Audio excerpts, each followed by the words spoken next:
Y de inmediato vamos a abordar el tema de la ampliación del Reinfo hasta el 2027, decidido por la Comisión de Energía y Minas del Congreso de la República. Falta, obviamente, el debate en el Pleno del Parlamento y qué acción tomaría el gobierno después si es que el Congreso aprueba en el Pleno esta medida.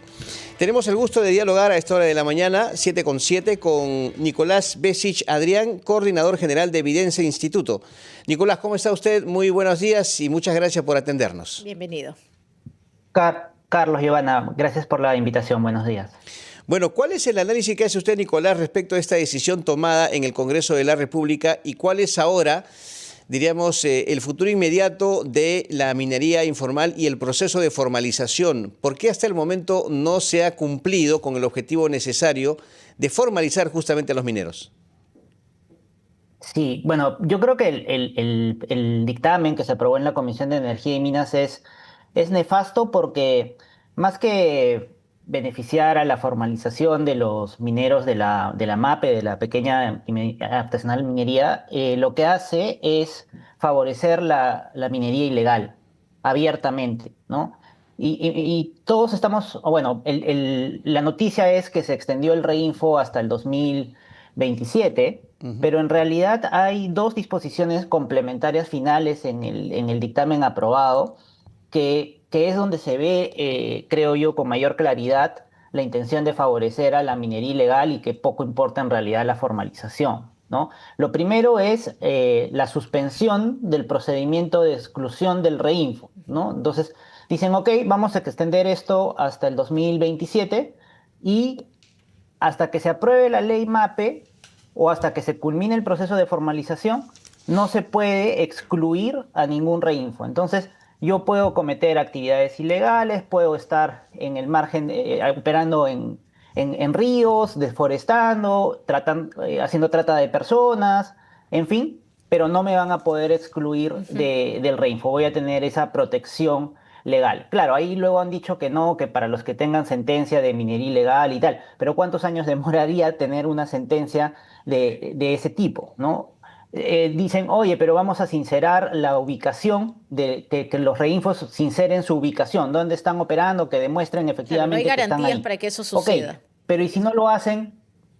No los van a poder excluir tampoco. Nicolás, entonces, ¿por qué ese consideras, es un tema muy serio, ¿no? ¿Y por qué consideras, digamos, Sí. a manera de resumen, que fracasa la formalización, ¿no? ¿Por qué continuamos en este registro integral de formalización minera que al final inició como un proceso extraordinario, un documento en el cual al minero se le decía, bueno, te permitimos trabajar mientras tienes un plazo para cumplir supuestamente con temas ambientales, con temas laborales, con temas de cuidado, con temas de ubicación?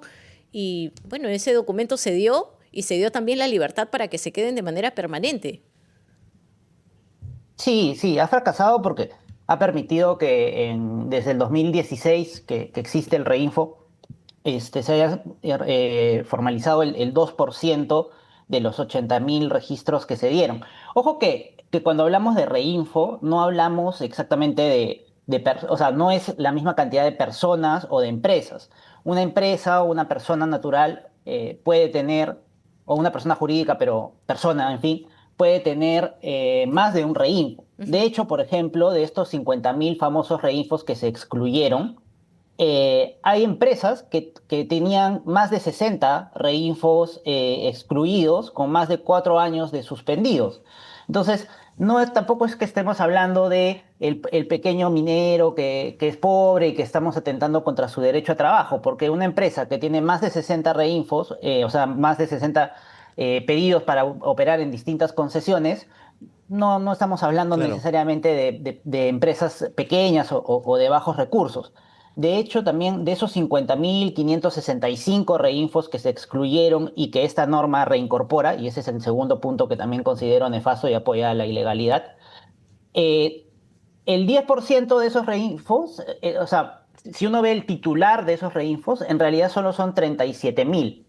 El 10% de los titulares representan casi el 30% de los Reinfos excluidos, ¿no? Entonces tampoco es que estemos hablando de 50.000 empresas o de 50.000 personas, estamos hablando de alrededor de 37.000 y pocas de ellas acumulan el 30% de estos excluidos, que tampoco se entiende por qué el interés en reincorporarlos, porque, a ver, estos reinfos, hemos visto que el 90% de los 50.000 excluidos y que este dictamen reincorpora, tenían más de 4 años de suspendidos. Exacto. Un reinfo suspendido, por norma, se supone, no puede operar. Entonces, se supone que estos reinfos durante los últimos 4 años no operaban. Y si estaban operando, lo hacían de manera ilegal. ¿Y cuál es el interés entonces en reincorporarlos? Claro. Estamos conversando, amigos de RPP, con Nicolás Besich Adrián, coordinador general de Evidencia Instituto, respecto a la aprobación del plazo de vigencia del reinfo. Ahora, hablemos de los intereses que hay o que han habido en torno a la aprobación ya de parte del Congreso. Ayer escuchábamos al presidente del Parlamento decir de que la ampliación del dictamen del reinfo era algo inevitable mientras no se apruebe la ley MAPE, ¿no?, que está durmiendo el sueño de los justos, como se dice en el Parlamento. ¿Consideras que esto es así, Nicolás? O sea, ¿era inevitable aprobar el reinfo? A ver, lo que pasa es que, claro, yo he escuchado también a la congresista Diana González comentarlo, ¿no? Ella comentaba que le pedía al presidente de la comisión, Cutipa, creo que es apellida, el congresista Cutipa, que por qué no discutían, en vez de estar discutiendo la ampliación, por qué no discutían la ley MAPE, ¿no? Y le decía, oye, pero ya me quedan solo 45 días de legislatura, no, en 45 días no voy a poder dictaminar nada. Pero no hicieron nada en los 60 días que tuvieron previos. Más o menos son 120 días los 120 días los días de legislatura. Entonces, no ha habido un interés del Congreso una vez que se archivó ese proyecto MAPE que se discutió hace unos meses y que era también nefasto, valga decir, y que menos mal se rechazó ese dictamen. No ha habido un real interés del Congreso en este caso de discutir el tema y de aprobar una ley MAPE. Entonces, uno podría decir, oye, bueno, tenía 30.000 registros todavía vigentes o con menos de un año de suspendido, se acercaba la fecha hasta el 31 de diciembre del 2025, ¿qué íbamos a hacer con ellos? ¿No? ¿Se podría haber visto una figura más estricta y que realmente sirva para formalizar solo a ellos? Quizás, sí, pero yo creo que no era necesariamente, valga la redundancia, la extensión del reinfo por el tiempo que le han dado, incluso hasta el 2027. ¿Consideras quizá que por un tiempo mínimo sí era viable o tampoco? Para un grupo mínimo o sea, con una fiscalización real. ¿De cuánto tiempo por ejemplo, aproximadamente? Uno puede estar de acuerdo con el sinceramiento obligatorio de la ubicación a través de la ventanilla única, que sería algo mínimo a pedir. Dime, oye, realmente lo que has declarado sale que estás operando en medio del océano. Sincera eso, ¿no? Dime dónde realmente estás ubicado, demuéstralo y empieza a reportar lo que estás produciendo. Si no lo haces, te excluyo. ¿Ok? Pero no, ahora no te puedo excluir hasta dentro de 2 años. Entonces, claro, o sea, no hay una real fiscalización. Por ejemplo, otro tema que uno ahí entiende por qué se reincorporan a estos reinfos suspendidos es, el año pasado el gobierno aprobó el decreto legislativo 1067, si no me equivoco, que era de lucha contra la minería ilegal. Y ahí se estipulaba que la policía podía intervenir a los reinfos suspendidos que operaban explosivos. ¿Por qué? Porque si estaba suspendido, en teoría no debería operar y en teoría no debería tener o manejar explosivos. ¿Qué hizo el Congreso? Derogó ese decreto. Dijo, no, la policía no puede intervenir a un reinfo suspendido que opere explosivos.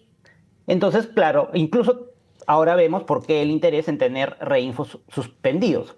Porque te da carta blanca a manejar explosivos. Y Nicolás, por ejemplo, digamos a modo de resumen, ya para ir cerrando, ¿cuál sería el rumbo del sector minero con un tema tan importante como Reinfo, con la posibilidad además de que estos que habían sido excluidos, porque no han sido anulados, más de 50.000 solo han sido excluidos, puedan retornar?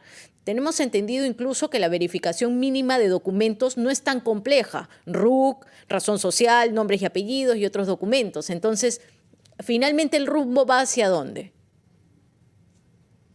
Sí, bueno, va hacia lo que ya hemos visto, que la minería ilegal se duplique entre el 2023 y el 2025, y hoy en día ya el 50% casi de lo que exportamos de oro se estima, el Instituto Peruano de Economía estima, proviene de la minería ilegal. Yo creo que con esta norma lo que se hace es apuntar a que eso se mantenga o empeore, porque si vemos que las proyecciones económicas establecen que el precio del oro, la onza, 28 gramos de oro, cuesten más de $4.000, cuando hace pocos años estaban por debajo de los 3.000.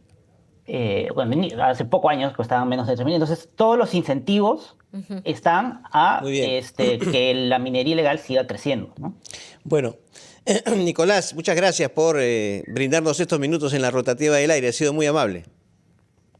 No, gracias a ustedes, y ojalá el Ejecutivo sí muestre algo de firmeza en la lucha contra la minería ilegal, cosa que el Congreso no ha hecho.